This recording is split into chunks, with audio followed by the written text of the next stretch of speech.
Okay, so now that we've gotten through the definitions, let's work into some sample code. But hey, look at this. We've got ourselves a cookie cutter and some cookies.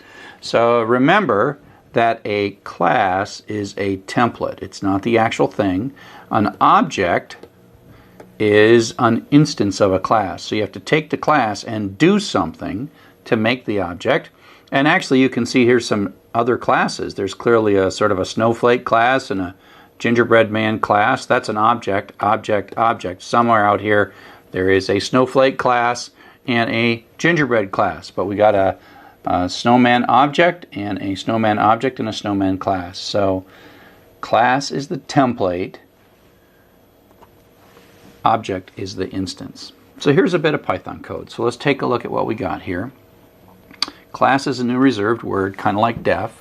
We have the name of the class. That is a name that we choose. That's the name by which we'll refer to this class for the rest of this program. And it has a colon at the end of it, and which means it starts an indented block, which ends when we de-indent. Inside the class, there are generally two things. There is some data, and this just looks like an assignment statement in the class, x equals 0.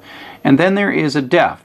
This looks just like a function, and then it starts with a def, has a colon, indents. So that function finishes right there. The difference is this is a method because it lives inside of a class. And so there is no function called party. There's a function called party within party animal class. And we'll talk in a second about this self thing. It is the way that inside this code we refer back to that variable. So this is not actually executing any code. It's sort of remembering the template, defining the class party animal.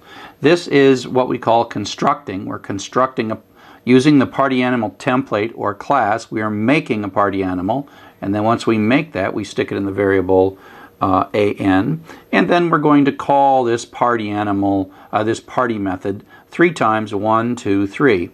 Now this self thing, and we'll take a look at the self. The self ends up being an alias of an. And so you can look at this syntax. It's just kind of an equivalent of this syntax. It's calling the party method within the party animal class and passing the instance in as the first parameter. And so self ends up being an alias of an each time these are called. Now if we make a different variable and a second object, which we will eventually, you will see that works a little bit differently. And so this syntax is a short version of that syntax. So if we watch how this executes, it starts up here, it just defines it, and then we construct it. And that's what basically constructing it. We know how to construct it because we look at the class and we make a variable x, we make some code party, and then we construct that. That's what the party animal does, and then we assign that into an. And so an is now pointing at that.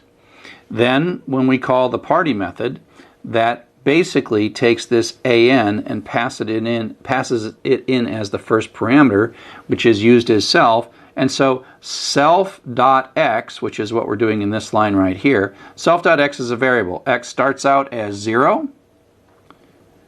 X starts out as 0 because when it was constructed it was set to 0. So we're in here, an is an alias of self, and now it looks up self.x, which is 0, adds 1 to it, and so this becomes 1. And then we print so far 1. And then the code returns and it goes down and does it again. And x becomes 2. Prints out so far 2, comes back down, and does the last time, calls it again, self.x is 2, add 1 to it and stick it back in, so this becomes 3, and we print out 3. And then the program finishes. And so you can think of this as constructing the object and then associating it with this an variable.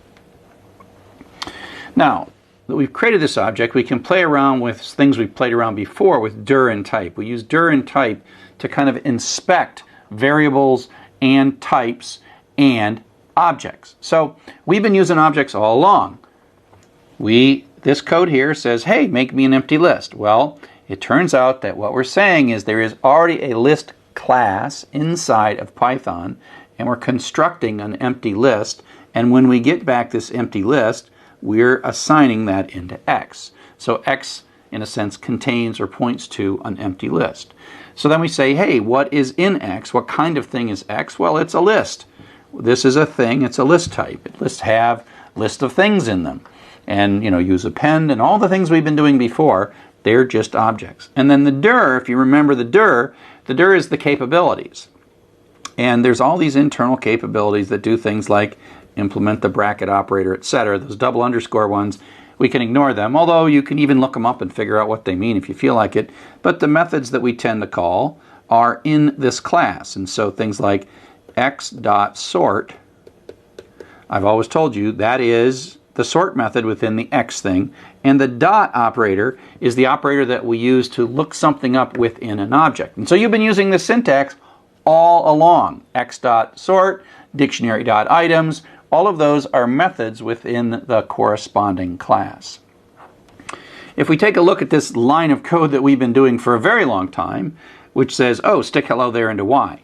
If I reword that as more OO or object-oriented, what this single quote does says, make me a string object and put some text in it, and then when that is done being constructed, stick that into y, right? And so y now points to a string object that's been pre-initialized to the string hello there. Now that's a long way of saying hello there ends up in y, but in OO terms we can talk about that.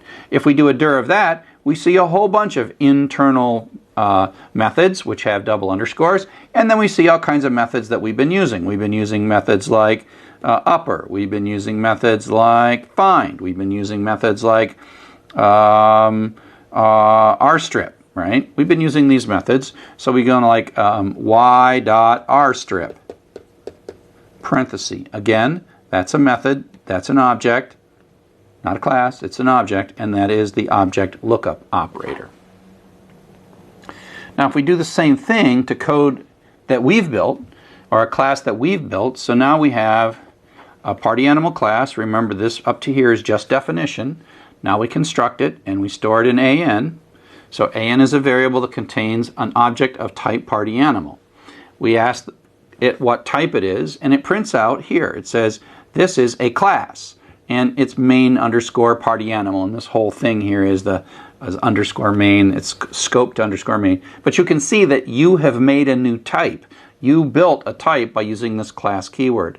And then we use the dir. Remember, dir looks for capabilities, and again you will see a whole bunch of underscore things. They have meaning, you can look them up, but eventually you'll see the two things that you've put in it. One is the method party, and the other is the attribute or field x. And again, these are the things that you can say an.x or an.party, because this dot is the object operator, the object lookup operator that says look up in the object an the thing x, or look up in the object an the thing party.